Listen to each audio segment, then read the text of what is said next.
Hello guys, நான் அசோக் வெங்கடேஷ். உங்ககிட்ட யாராவது வந்து which is the richest country in the world அப்படின்னு கேட்டாங்கன்னா நீங்கள் கண்ணை மூடிட்டு லக்சம்பர்க்னு சொல்லாங்க. அது எப்படிப்பா? அமெரிக்கா இருக்குது, சைனா இருக்குது, ரஷ்யா இருக்குது, ஜப்பான் இருக்குது, இந்தியா இருக்குது. இத்தனை நாடு இருக்கும்போது லக்சம்பர்க்னு எப்படி பணக்கார நாடுன்னு சொல்லுவேன்? நம்மள பல பேர் அந்த நாட்டை பற்றி நம்ம கேள்விப்பட்டது கூட கிடையாது. நிறைய பேருக்கு அந்த நாடு எங்கே இருக்குன்னே தெரியாது. அப்படிப்பட்ட ஒரு நாடை எப்படி பணக்கார நாடுன்னு நம்மளால சொல்ல முடியும் அப்படின்னு நீங்கள் கேட்டிங்கன்னா, நம்ம அமெரிக்காவாக இருக்கலாம், ரஷ்யாவாக இருக்கலாம், சைனாவாக இருக்கலாம், ஜப்பானாக இருக்கலாம், ஜெர்மனி இருக்கலாம், நம்ம இந்தியாவாக இருக்கலாம். இது எல்லாமே பொருளாதாரத்தில் வளர்ச்சி அடைஞ்ச நாடுங்க. ஐ மீன் ஜிடிபி, மொத்த உள்நாட்டு உற்பத்தி இந்த நாடுகள் எல்லாமே ரொம்ப அதிகம். பட் இப்போ ஃபார் எக்ஸாம்பிளுக்கு நம்ம இந்தியாவை எடுத்துக்கிட்டோம்னு வச்சுக்கோங்களேன். இந்தியாவுடைய மொத்த உள்நாட்டு உற்பத்தி 2023 கணக்குப்படி $3.5 trillion, அதாவது 3 லட்சம் கோடி யூஎஸ். இப்போ நம்ம இந்தியாவுடைய பாப்புலேஷன் 144 கோடி பேர் இருக்கும். 3 லட்சம் கோடி யூஎஸ் டிவைடட் பை 144 கோடின்னு போட்டோம்னா நம்மளுடைய தலா வருமானம் கிடைக்கும். நம்ம இந்தியாவுடைய தலா வருமானம் 2023 வருஷத்தோடைய நம்ம இந்தியாவுடைய தலா வருமானம் 2484 அந்த மாதிரி லக்சம்பர்க்குடைய தலா வருமானம் என்னன்னு பார்த்தோம்னா 2023 வருஷம் அவங்களுடைய தலா வருமானம் கணக்கு 1,28,000 சம்திங். அதனால தாங்க அந்த நாட்டை பெரிய நாடுன்னு சொல்கிறோம்.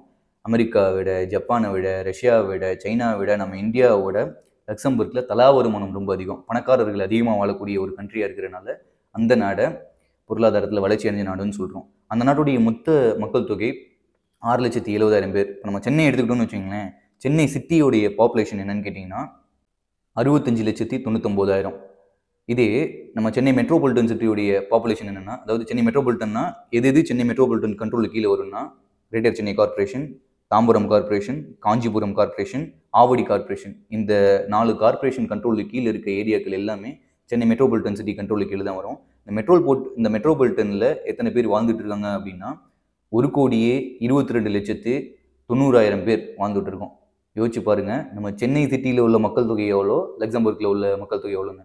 நம்மளோட ரொம்ப ரொம்ப ரொம்ப ரொம்ப ரொம்ப கம்மியாக இருக்காங்க. வெறும் 6,70,000 பேர் தான். அந்த நாட்டுடைய ஏரியா எவ்வளோன்னு கேட்டிங்கன்னா 2,586 ஸ்கொயர் கிலோமீட்டர். ஸ்கொயர் கிலோமீட்டர்னா என்ன அப்படின்னு கேட்டிங்கன்னா, நம்மளால நிறைய பேருக்கு தெரிஞ்சிருக்கும், தெரியாமல் இருக்கும். தெரியாதவங்களுக்காக சொல்கிறேன். ஃபஸ்ட்டு ஸ்கொயர் ஃபீட்னா என்னன்னு சொல்கிறேன். அதுலேருந்து உங்களுக்கு ஸ்கொயர் கிலோமீட்டர் அப்படின்னா என்னன்னு புரியும். இப்போ நான் இருக்கேன்னு வச்சுங்களேன், ஒரு 5லேருந்து 6 அடிக்குள்ளே இருப்பேன். இப்போ ஒரு அடி அப்படின்னா ஒரு 30.48 சென்டிமீட்டர். இப்போ ஃபார் எக்ஸாம்பிள் இதுதான் ஒரு அடின்னு வச்சுக்கோங்களேன். இப்படி ஒரு அடி, அப்புறம் இப்படி, அப்புறம் அடுத்து இப்படி, அடுத்து இப்படி. அதாவது இங்கே ஒரு அடி, இங்கே ஒரு அடி, இங்கே ஒரு அடி, இங்கே ஒரு அடி. இதுதான் ஒரு ஸ்கொயர் ஃபீட். அதாவது 4 பக்கமும் ஒரு அடி வச்சு ஒரு சதுரமாக நம்ம பில்ட் பண்ணோம்னா அதுக்கு பேர் ஸ்கொயர் ஃபீட். இப்போ ஸ்கொயர் கிலோமீட்டர்னா, இப்போ ஃபார் எக்ஸாம்பிள் நம்ம அடையார் எடுத்துக்கோங்களேன். இப்படி ஒரு கிலோமீட்டர், இப்படி ஒரு கிலோமீட்டர், இப்படி ஒரு கிலோமீட்டர், இப்படி ஒரு கிலோமீட்டர், அப்படி போனோம்னா அதான் வந்து ஒரு ஸ்கொயர் கிலோமீட்டர். இந்த மாதிரி லக்சம்பர்க்குடைய இதுதான் வந்து ஸ்கொயர் கிலோமீட்டரோட இப்படி தான் வந்து ஸ்கொயர் கிலோமீட்டரை கணக்கு போடுவாங்க. இந்த மாதிரி லக்சம்பர்க்குடைய ஸ்கொயர் கிலோமீட்டர் 2,586 ஸ்கொயர் கிலோமீட்டர். நம்ம திருச்சி எடுத்துகிட்டோன்னு வச்சுக்கோங்களேன், 4,404 ஸ்கொயர் கிலோமீட்டர். திருச்சினா திருச்சி சிட்டி மட்டும் கிடையாது, திருச்சி டிஸ்ட்ரிக்ட் மொத்தமாக சேர்த்து சொல்கிறேன். 4,404 ஸ்கொயர் கிலோமீட்டர். நம்ம திருச்சி டிஸ்ட்ரிக்டில் 60 to 70% ஆஃப் த ஏரியா தான் இந்த லக்சம்பர்க் இருக்கும். நம்ம இந்தியாவுடைய ஜிடிபியில் அதிகமாக கான்ட்ரிபியூட் பண்ணுற விஷயம் சர்வீஸ் செக்டார், அக்ரிகல்ச்சர், மேனுஃபேக்சரிங் ஐட்டம்ஸ்னு சொல்லலாம். அந்த மாதிரி லக்சம்பர்க்குடைய ஜிடிபியில் அதிகமாக கான்ட்ரிபியூட் பண்ணுற விஷயம் என்னென்னா steel industry, information technology, plus அதோடு சேர்த்து பேங்கிங் சிஸ்டம். இது 3 சேர்ந்து தான் லக்சம்பர்க்குடைய ஜிடிபியில் பெருசாக கான்ட்ரிபியூட் பண்ணுறாங்க.